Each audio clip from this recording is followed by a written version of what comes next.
திருப்பூர் மாவட்டம் பல்லடம் 4 வழி சாலையில் கண்டெய்னர் கவிழ்த்து விபத்து 2 பெண்கள் பலி.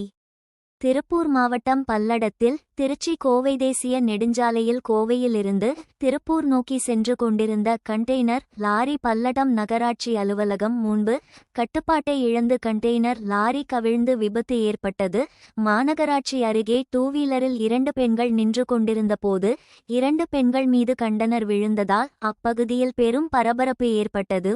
உடனடியாக திருப்பூர் மாவட்டம் பல்லடம் காவல் நிலைய போலீசாருக்கு தகவல் தெரிவிக்கப்பட்ட நிலையில் பல்லடம் காவல் நிலைய போலீசார் சம்பவ இடத்துக்கு விரைந்து சென்று சாலையில் கவிழ்ந்து கிடந்த கண்டெய்னர் லாரியை அப்புறப்படுத்தும் பணியில் ஈடுபட்டு வருகின்றனர். அப்பகுதியில் பெரும் சோகத்தையும் பரபரப்பை ஏற்படுத்தியுள்ளது. விபத்து காரணம் குறித்து பல்லடம் போலீசார் வழக்கு பதிவு செய்து விசாரணை மேற்கொண்டு வருகின்றனர்.